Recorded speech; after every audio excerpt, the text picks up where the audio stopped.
Vamos todos de pé abrir a Bíblia no livro de Jó, no capítulo 19. Jó, capítulo 19. Nós vamos ler apenas o versículo 25. Jó, capítulo 19, versículo 25. Você encontrou na Bíblia? Jó 19, 25 diz: porque eu sei que o meu Redentor vive e por fim se levantará sobre a terra. Aleluia.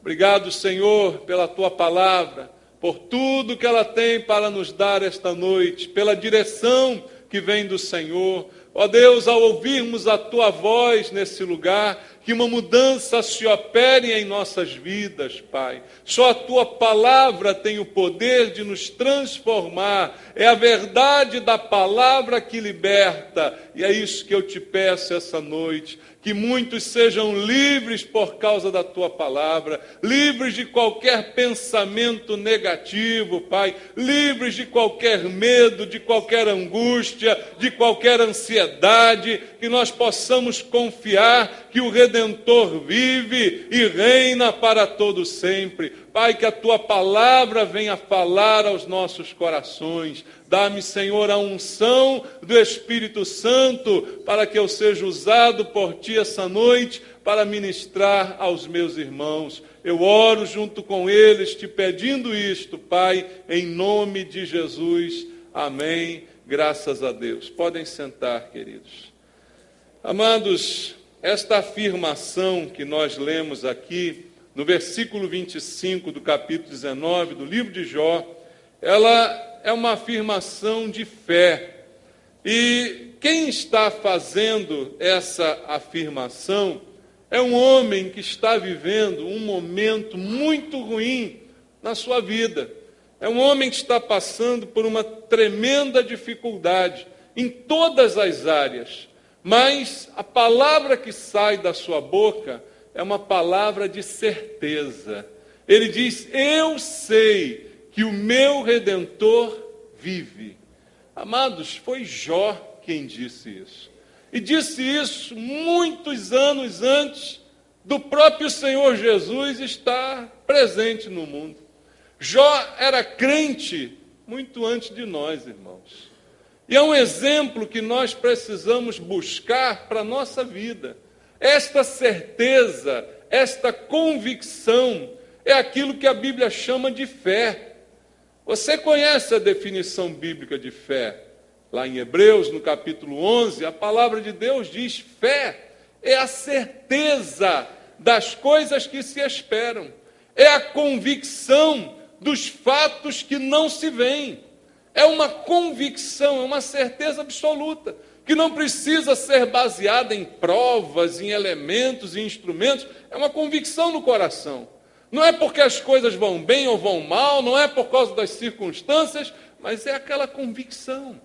E esse homem, ele tinha esta esperança no seu Redentor. E da onde vinha esta esperança? Por quê? Não vinha das coisas que lhe cercavam, porque tudo estava dando errado para ele. Às vezes nós temos fé porque as coisas estão bem. As coisas estão dando certo, não é? Estamos sendo abençoados, aí dizemos: eu creio tanto em Deus, porque Deus é tão bom para mim. Ótimo, maravilhoso. Mas e quando as coisas vão mal? Será que a sua fé permanece a mesma? Será que a sua convicção permanece a mesma? Ou ela é abalada pelas coisas que lhe acontecem? Porque com Jó foi diferente. Porque tudo que podia dar errado na sua vida, deu errado. Não tinha mais nenhuma área na sua vida que pudesse dar errado. A gente tem áreas na vida que são essenciais, né? A área financeira, poxa, alguns chegam a dizer que dinheiro traz felicidade, né? Porque se tem dinheiro, está tudo bem. Mas se sou tocado na área financeira, tudo fica mal. Aí outros já dizem, não, o dinheiro é importante, mas a saúde é mais importante. Por que adianta dinheiro sem saúde?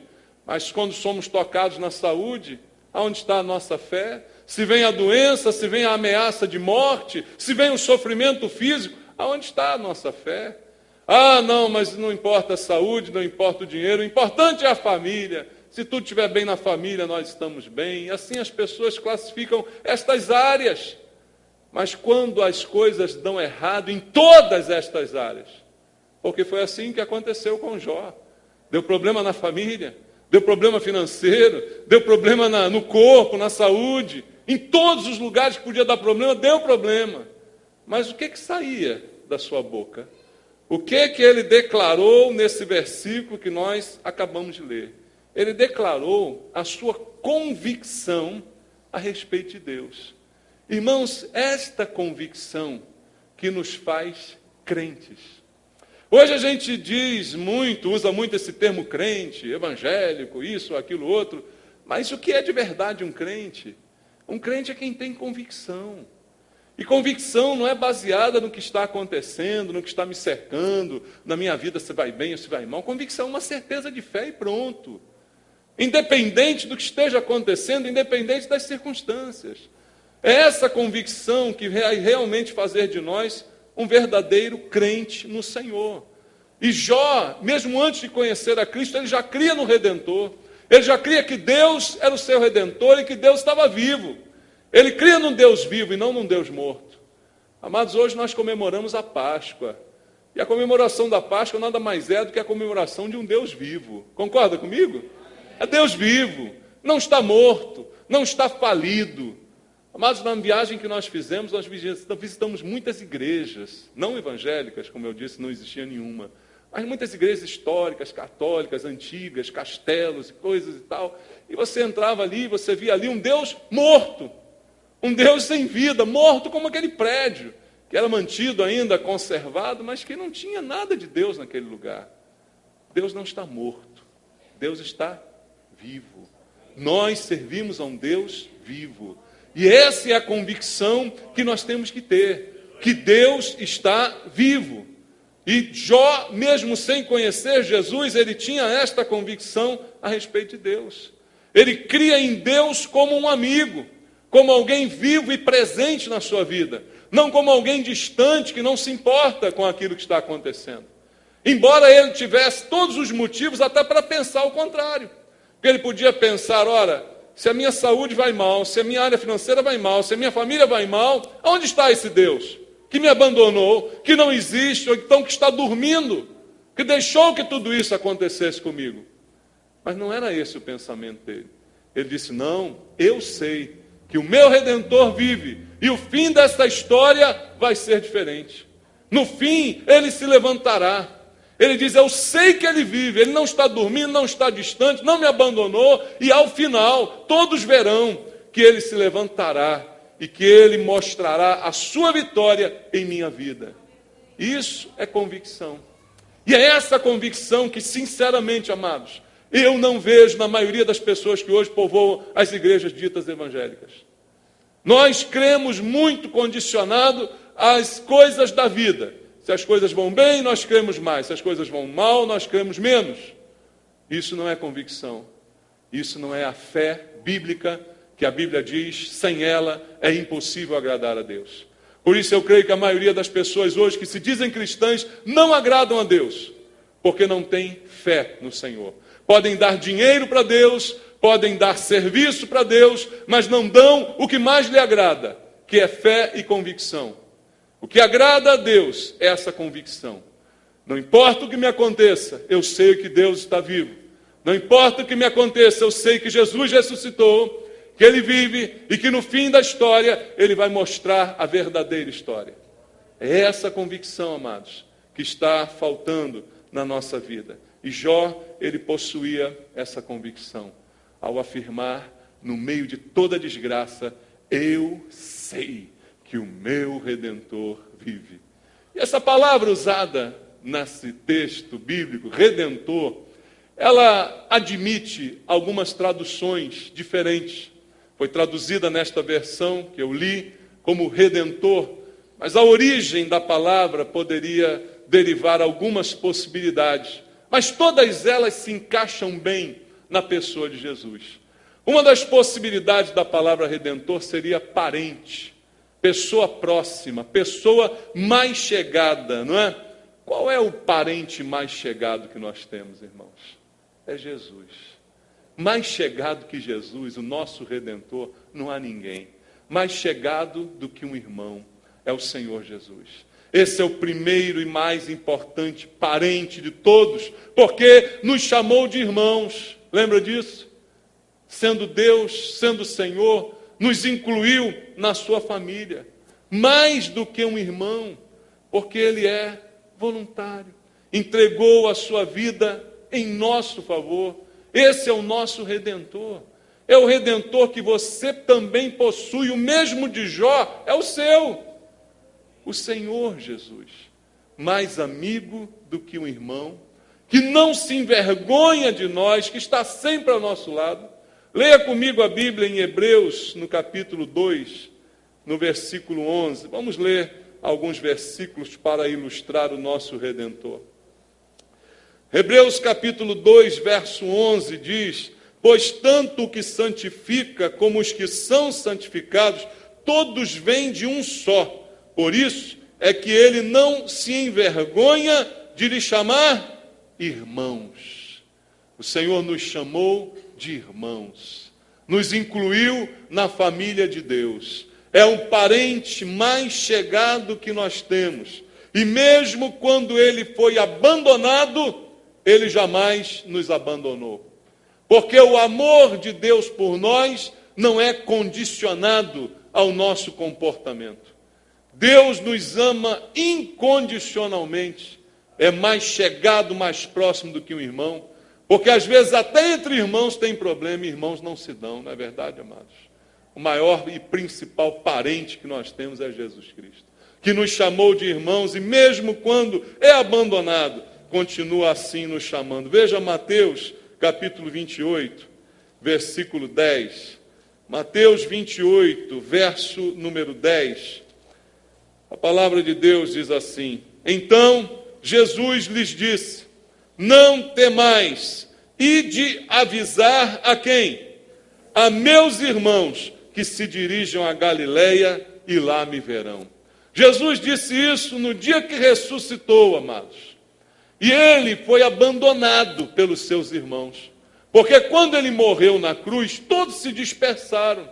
Todos se amedrontaram, se acovardaram. Pedro mesmo o negou. Mas mesmo sendo abandonado, ao ressuscitar, ele continua chamando aqueles homens de irmãos. Chame aos meus irmãos, porque eu quero vê-los. Irei vê-los, é o que diz também o Senhor. E essa ligação com o Senhor, amados, ela é para sempre. Esse parente que você tem agora, chamado Jesus, mais amigo do que um irmão, mais irmão do que qualquer irmão, ele é para sempre o seu Redentor, o seu parente. Veja o que diz a Bíblia em Romanos, no capítulo número 8. Romanos, capítulo 8, versículo 35. Esta é a palavra que deve nos trazer a convicção que tinha também Jó. Romanos 8, versículo 35, diz assim: quem nos separará do amor de Cristo? Será a tribulação? Será a angústia pela perda de um parente, pela perda da saúde, pela perda da vida financeira? Será a perseguição, ou a fome, ou a nudez, ou perigo, ou espada? Como está escrito: por amor de ti somos entregues à morte o dia todo, fomos considerados como ovelhas para o matadouro. Em todas estas coisas, porém, somos o quê? Mais que vencedores por meio daquele que nos amou, porque eu estou bem certo. O que é isso, bem certo?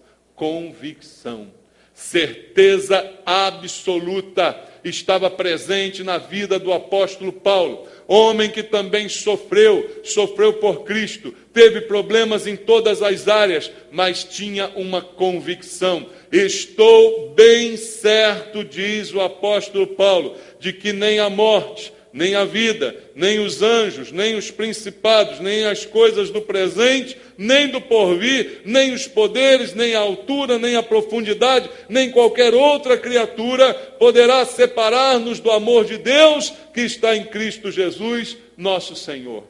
Paulo também era um que podia fazer essa declaração. Eu sei que o meu Redentor vive e por fim se levantará sobre a terra. Porque eu tenho certeza de que nem a morte pode me separar desse amor. De que nada que aconteça nem no presente nem no futuro pode me separar do amor de Deus que está em Cristo Jesus. Essa era a convicção de Jó. Embora tudo aquilo estivesse acontecendo com ele, isto não abalava em nada o amor que Deus tinha por ele. É esse o entendimento que nós precisamos ter, amados, em todas as áreas. A segunda possibilidade para a palavra redentor seria algo como defensor, aquele que nos defende. Também é o papel do Senhor em relação a nós. Aquele que nos defende em toda e qualquer circunstância. Nós temos um defensor. Às vezes todos se voltam contra nós. Às vezes o mundo se volta contra nós. Às vezes até a própria família se volta contra nós. Às vezes todos nos acusam, mas nós temos um defensor. E na hora que estiver acontecendo, quem sabe você não pode dizer como Jó, eu sei que o meu defensor está vivo. E ele está defendendo a minha causa. A minha causa está diante do meu advogado, do meu defensor, chamado Jesus Cristo. É o que a Bíblia diz, meu amado, abra a Bíblia em Apocalipse, capítulo número 12, versículo número 10. Apocalipse, capítulo 12, verso 10, diz assim: Então ouvi grande voz do céu proclamando: Agora veio a salvação, o poder, o reino do nosso Deus e a autoridade do seu Cristo, pois foi expulso o acusador de nossos irmãos, o mesmo que os acusa dia e de noite diante de nosso Deus. E o que o Senhor fez com ele? O expulsou, porque Deus é quem nos defende. Nos defende das acusações do maligno, que nos acusa, segundo a Bíblia, dia e noite sem cessar. Mas o Senhor Jesus é o nosso advogado, é o nosso defensor. O Redentor também tem esse sentido. Nos defende das acusações malignas, das acusações falsas e injustas que Satanás tem contra a nossa vida. Veja mais o que diz Romanos capítulo 10, versículo número 11. Diz assim, versículo 11 de Romanos 10, Porquanto a Escritura diz, todo aquele que nele crê não será confundido. O Senhor nos livra de toda confusão. O Senhor nos defende. Ao fato de crermos nele, estamos defendidos por ele. É o nosso defensor. Aquele que nele crê não é confundido, diz a palavra de Deus, e você precisa crer nisso, amado, de todo o seu coração. Creia que o Senhor não permite que você seja confundido de maneira nenhuma. E veja comigo, 1 de João, capítulo 2, versículo 1. Primeira epístola do apóstolo João, capítulo número 2. No versículo número 1, o Senhor é o nosso defensor também de toda acusação verdadeira.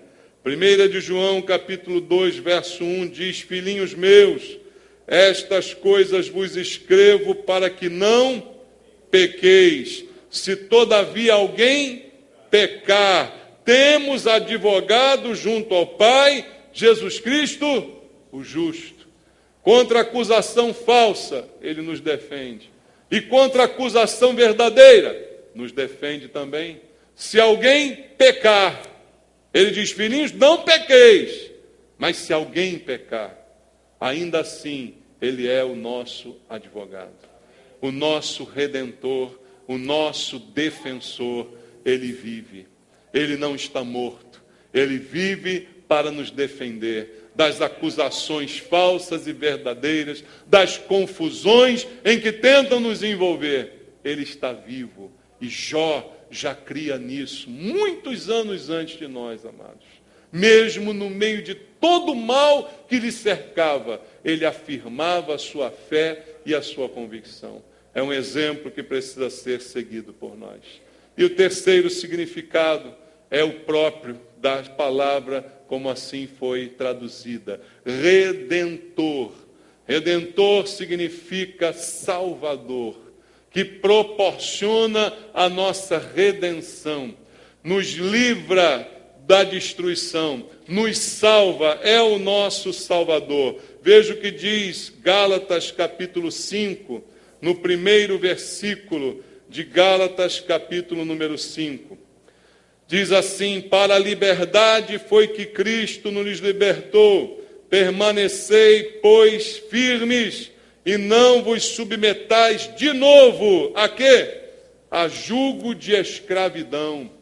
Você foi liberto pelo seu Redentor. Ele vive e está vivo. Ele te libertou de toda a escravidão, como diz a palavra de Deus. Então, não se submeta de novo à escravidão. Não aceite a escravidão na sua vida, em hipótese alguma. Jó, ao dizer, eu sei que o meu Redentor vive, ele também está afirmando que não se deixará escravizar pelas situações que estavam acontecendo com ele, pela perda dos parentes, pela perda da condição financeira, pela perda da sua saúde. Ele tem um Redentor. Eu não me deixo escravizar por nenhuma destas coisas. Esta é a sua afirmação, e essa deve ser a nossa afirmação. O meu Redentor vive. O que me libertou ainda está vivo. Por isso eu não vou permitir que eu me submeta novamente ao jugo da escravidão. Seja esta escravidão física ou emocional. Eu sou livre por Cristo. E não vou me submeter de novo a ser escravo de nenhuma situação adversa na minha vida. De nenhuma prisão mental nem espiritual. Você foi liberto para viver em liberdade. Imagina isso, meu amado. Você é livre e depois vai se submeter novamente à escravidão.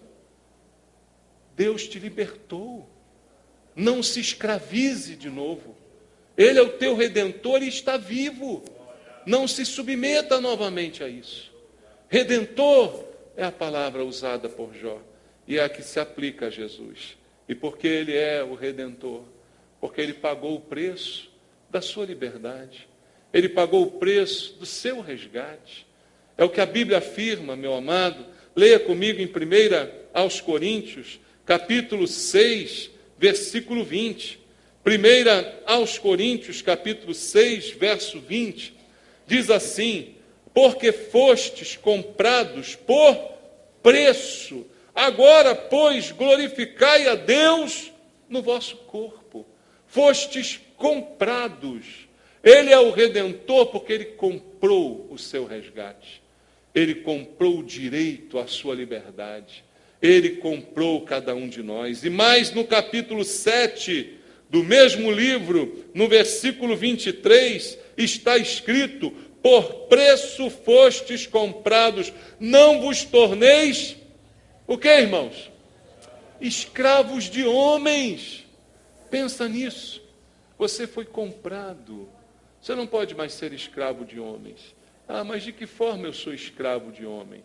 Você é escravo de homem quando você se conforma com esse mundo dos homens. Quando você se conforma no sentido de tomar a forma. Por isso a Bíblia diz: não vos conformeis com este século. Não tomem a forma deste século. Pelo contrário, renovai-vos pela renovação da vossa mente, para que vocês experimentem a boa, perfeita, agradável vontade de Deus. Então você não pode tomar a forma desses homens, desses pensamentos mundanos. Hoje a gente vê muita gente dentro da igreja, mas com pensamento de gente do mundo. Analisa as coisas da vida com a mesma mente do mundano. Isso é uma escravidão, isso é ser novamente escravo de homens, porque abraça o que diz a maioria. Como é que a maioria encara os problemas da vida? Como é que a maioria das pessoas tem respostas para os problemas que acontecem? Entram para um lado místico e querem atribuir um misticismo a todas as coisas. Você é livre disso tudo. Deus tem o controle da sua vida. O seu Redentor está vivo. Você não precisa se preocupar. É livre, meu irmão. É livre, então vive em liberdade. Não se deixe escravizar novamente por pensamentos, por situações, mesmo que tudo vá mal. Porque Jó deu essa declaração, eu repito, quando tudo ia muito mal na sua vida. Mas a Bíblia diz, se Ele é teu Redentor, se Ele pagou o preço do teu resgate, você não pode ser escravo novamente, nem de homens, nem de situações, nem escravo emocional, nem nada. Você é livre, porque você tem um Redentor. E olha, amados, ao olhar para a vida de Jó, para o que ele estava passando naquele momento, essas palavras que ele proferiu, elas ganham um valor muito maior. Por quê? Dizer que cremos em Deus, quando tudo está bem, é muito mais fácil, meu irmão. Mas dizermos e fazermos afirmações de fé como esta, quando tudo está dando errado, isso tem um significado ainda muito maior. Jó, ao dizer isso, ele afirmou verdades que precisam ser nossas verdades. Nós temos um Redentor que Jó nem ao menos conhecia, irmãos. Jó nunca ouviu falar de Jesus Cristo, nunca ouviu falar de ressurreição. Você é crente em Jesus Cristo, você ouviu falar de ressurreição, você conhece a história de Jesus. Você tem condição de ser muito melhor do que Jó. Você tem condição para isso, porque você fala do que você conhece. Ele falava do que ele nem conhecia, mas ele já dizia coisas que muitos de nós não dizemos. Ele fazia afirmações que muitos de nós não fazemos.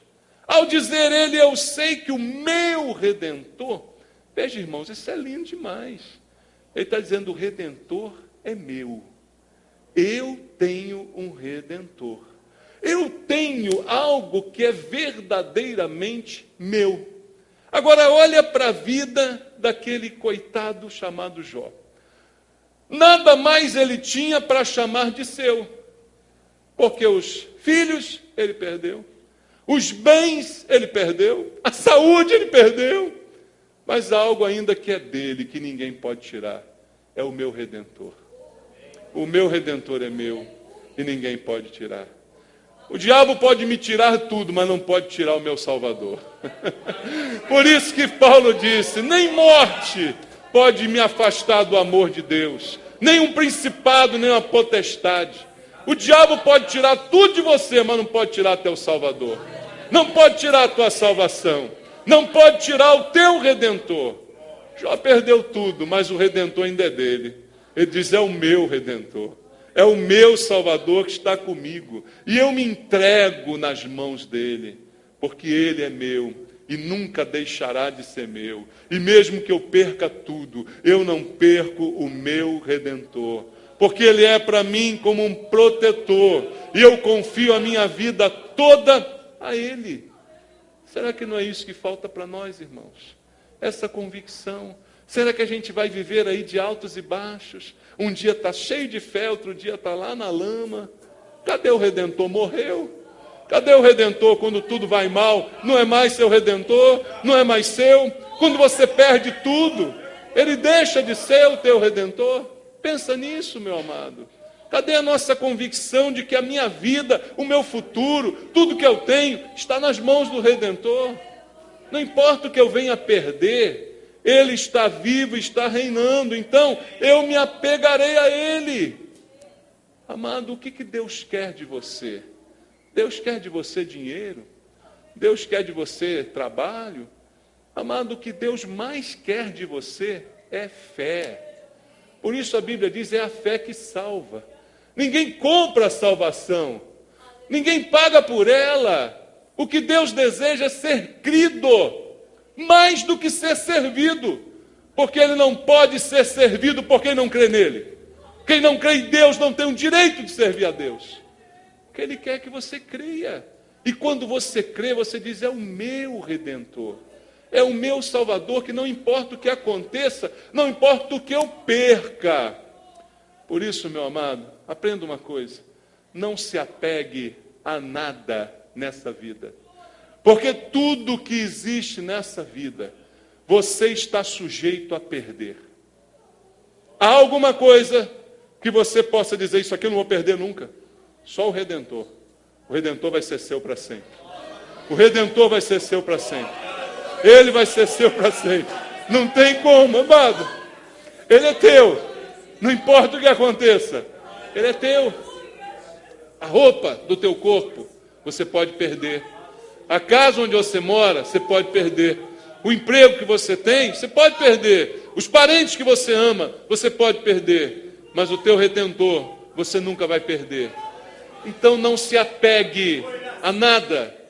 O grande problema hoje das pessoas é se apegar às coisas, se apegar às pessoas, se apegar ao que o mundo todo está oferecendo. Tudo que você tem no mundo é passageiro, meu amado. Se apegue ao Redentor, porque Ele sempre será o teu Redentor. É por isso que a Bíblia diz no Salmo 91, leia comigo, o Salmo número 91, no versículo número 14, Salmo 91, verso número 14, diz a Bíblia Sagrada, porque a mim se apegou com amor, eu o livrarei e poluei a salvo, porque conhece o meu nome. A quem você vai se apegar? Você tem que se apegar ao Senhor. Se apegue com amor. Ele diz, eu o livrarei. Jó sabia disso, meu Redentor vive, e no fim da história ele se levantará, e todos verão a glória do meu Redentor. Então, amado, se apegue a Deus, porque há coisas, há pessoas, há situações, tudo isso você pode perder, como Jó perdeu, mas o Redentor para sempre você poderá chamá-lo de meu Redentor. Esse ninguém pode tomar. Todos os parentes de Jó morreram, mas o Redentor continua vivo. Ele disse, meu Redentor vive, e a mesma coisa se aplica a nós. Nosso Deus não está morto, Jesus vive, irmãos. Nós hoje estamos celebrando a Páscoa, e se a gente tem alguma coisa para celebrar nessa data, é a ressurreição. É o fato de que o Senhor não está morto, é o fato de que o Senhor está vivo. E veja o que diz Romanos capítulo 8, versículo 34.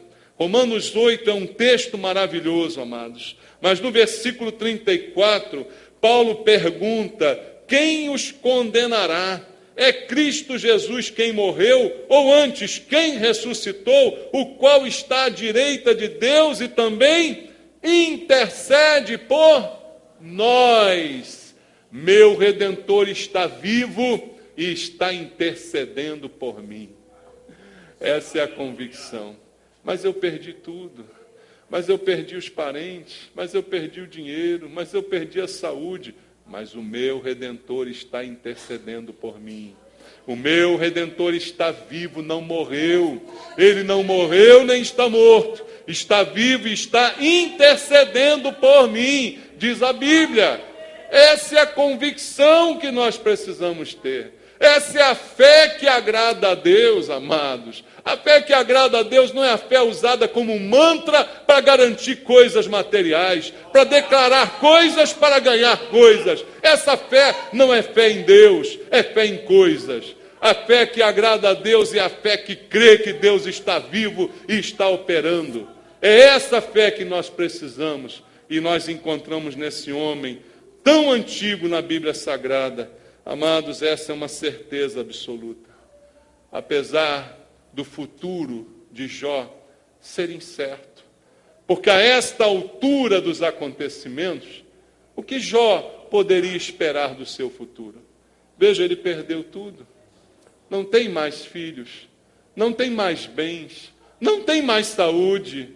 O que ele espera do futuro? Sua própria mulher disse para ele: amaldiçoa Deus e morre, praga. A mulher disse isso para Jó. Qual a esperança que Jó possuía? Nenhuma, a não ser o seu Redentor. Ele diz: eu sei que ele vive e por fim se levantará sobre a terra. Amados, sabe qual é o nosso problema? Nosso problema é ver a história só no começo, só no início. O começo da história às vezes não tem nada a ver com o fim da história, meu amado. Olha para Jesus. O começo da história de Jesus foi uma manjedoura. Nasceu no lugar que os animais comem. O começo da história não tinha nada a ver com o fim da história. Não se impressione com o começo, nem com a duração da história, porque o fim da história quem escreve é Deus. Não importa se digam para você que não há esperança, o Senhor é quem escreve o fim da história. O fim da história é escrito por Deus. O teu Redentor vive. No fim, ele se levantará. No fim, todo olho verá. Esta é a fé, a certeza, a convicção que a Bíblia diz agrada ao Senhor. A certeza de que eu terei um futuro. Eu não sei qual é o futuro, eu não prevejo o futuro, eu não sou cartomante, mas eu creio que Deus cuida do meu futuro. Eu creio que em Deus eu ainda tenho um futuro. Eu creio que o fim da história é escrito por Deus. Então eu estou descansando nas mãos do Senhor. As provações não fizeram Jó duvidar de Deus. E muito menos mudaram a natureza de Deus. É isso que você precisa entender. O que acontece não muda a natureza de Deus. O mal que sobrevém a nós não muda a natureza de Deus. Deus continua sendo perfeito, Deus continua sendo bom, Deus continua sendo justo, embora a injustiça nos aconteça. Não muda a natureza de Deus. É nisso que nós temos que prestar atenção, meu amado. Na hora das tribulações, na hora das dificuldades. Mas a pergunta que eu deixo para você é essa. Nós cremos dessa forma? Reflita comigo sobre isso. Nós cremos em Deus desta maneira. Nós podemos dizer que somos crentes com esta convicção de fé, ou a nossa fé ainda está aprisionada às coisas que nos acontecem, às circunstâncias que nos sobrevêm na vida. Como está a nossa maneira de crer em Deus? Será que a gente afirma esta verdade, mas não vive essa verdade? Eu sei que o meu Redentor vive e por fim se levantará, mas na hora que vem um problema, eu fico desesperado. Na hora que vem uma perda, eu fico doido. Será que é assim que funciona, amados? Aquilo que a gente afirma é aquilo que a gente tem que viver. Viva a sua afirmação de fé. Viva aquilo que você crê. Nós vivemos o que cremos. Por isso a Bíblia diz: o meu justo viverá pela fé. Viva a fé que você professa. Uma fé fraca é aquela fé que se contenta apenas com a solução do problema. Essa é uma fé fraca. A Bíblia mostra um exemplo de Marta e Maria. Conhece as irmãs Marta e Maria? A fé de Maria era melhor do que a de Marta, amados, porque Maria buscava a melhor parte. Marta estava muito preocupada com a solução das coisas, com a solução dos problemas, correndo para um lado e para o outro, arrumando a casa, arrumando as coisas. Não que isso não seja importante, mas a sua fé era apenas na solução do problema, na solução do que precisava ser resolvido. Amados, a nossa fé, quando é assim, ela é fraca. Agora, uma fé, quando é forte, ela toma as dificuldades para si. Ela não espera a solução dos problemas, ela toma o problema para si. Um exemplo de fé forte é a fé de Elias. Ao se deparar com os profetas de Baal, com as ofensas que eles faziam a Deus, ele tomou o problema para si. É a fé de Davi. Ao se deparar com as ofensas de Golias, ele tomou para si aquele problema, crendo que Deus traria a solução. Elias creu em Deus, Davi creu em Deus, Jó creu em Deus. A nossa fé não é só para resolver problemas, mas é para nos fazer tomar os problemas e caminhar e continuar caminhando. Jó viveu e venceu. O fim da história de Jó, você pode perceber qual foi pela própria Bíblia no capítulo 42. Você verá que o fim da história foi completamente diferente do início da história. Assim pode ser a história da sua vida. Mas depende, meu amado, da sua convicção, das suas certezas de fé. Tem que ser como Jó. Mesmo no meio das lutas, o meu Redentor vive. E no fim, a glória dele será manifesta. O fim da minha história vai ser diferente. Hoje eu posso estar vivendo essa dificuldade, mas o fim da minha história está nas mãos do meu Deus. E o meu Deus está vivo. Glória ao nome do Senhor. Amém? Louvado seja Deus. Louvado seja o Senhor nosso Deus. Creia em Deus e confie nele de todo o teu coração. Em toda e qualquer circunstância, mantenha a tua fé. Em nome de Jesus. Vamos louvar ao Senhor, amados, ao único digno de receber o nosso louvor e a nossa adoração. Eu quero fazer uma oração esta noite por você que está sendo atacado por perdas, por problemas, por dificuldades. Se você sente o desejo de orar, saia do seu lugar, se coloque aqui na frente do altar. Vamos orar juntos essa noite, para que Deus fortaleça a tua fé e você creia que o teu Redentor está vivo. Você que teve uma perda, você que está perdendo algo nesse momento, você que está passando por uma luta, por uma dificuldade, eu te convido a orar. Eu te convido a orar com fé e a colocar nas mãos do Senhor a tua história. Colocar nas mãos do Senhor o fim da tua história. O fim da tua história, meu amado, quem escreve é Deus. Não são os médicos quem escrevem o fim da nossa história, não são os homens das empresas, não são os poderes econômicos, não são. Quem escreve o fim da nossa história é o Senhor nosso Deus. E a Ele que nós vamos orar e clamar essa noite, por uma convicção que você precisa ter.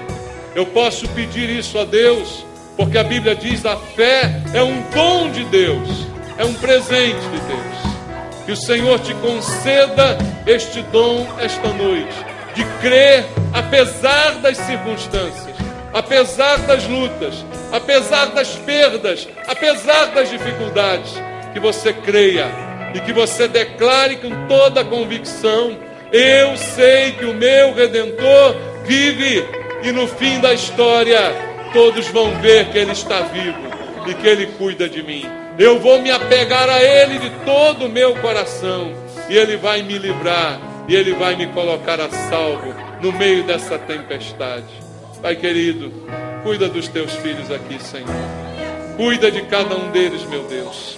Renova a fé, a esperança, a certeza, a convicção dos teus filhos, Pai. Ó Deus, que eles creiam que quem escreve a história é o Senhor, e que o fim da história só o Senhor pode saber. Meu Deus, em nome de Jesus, renova os meus irmãos, Pai.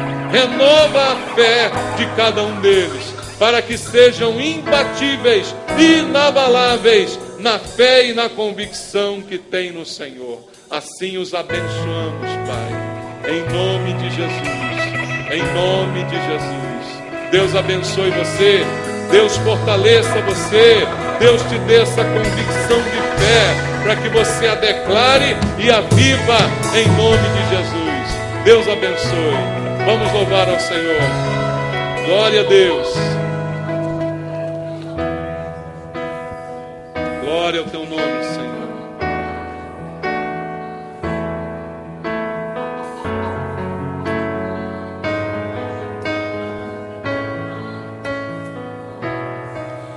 Quando as aflições da vida tentam sufocar meus sonhos ou minar as minhas forças para continuar, a tua palavra me restaura a confiança de que a alegria vem pela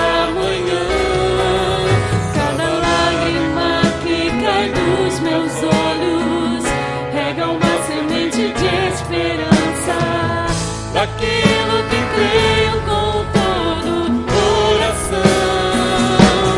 Eu sei que meu Redentor vive e por minha causa ele se levantará. Também sei que o Deus em quem tenho crido fiel e poderoso para ressuscitar meus sonhos e também para os realizar.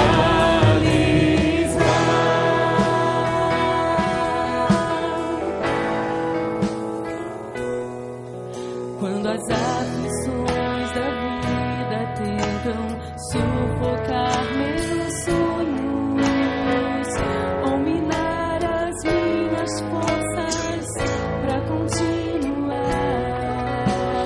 a tua palavra me restaura a confiança de que a alegria vem pela manhã.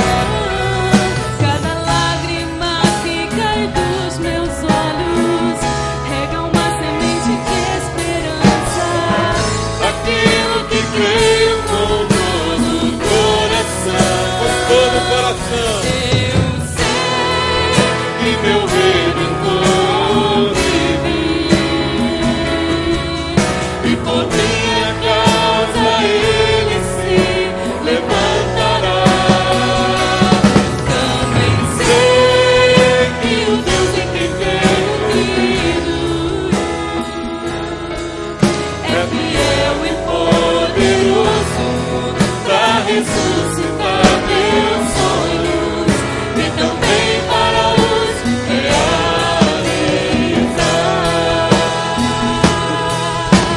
O que é melhor pra mim eu sei que o meu Deus fará, mesmo que eu não veja nem possa sonhar. Eu sei que meu Redentor vive e por minha causa ele se levantará. Também sei que o Deus em quem tenho crido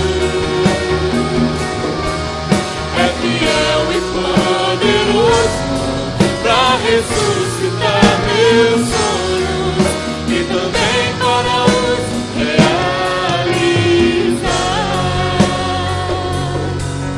É fiel e poderoso para ressuscitar meus sonhos e também para os realizar. Obrigado, Senhor. Obrigado, Pai. Obrigado porque o Senhor vive. Obrigado porque o Senhor está reinando. Obrigado porque o Senhor é soberano sobre todas as coisas.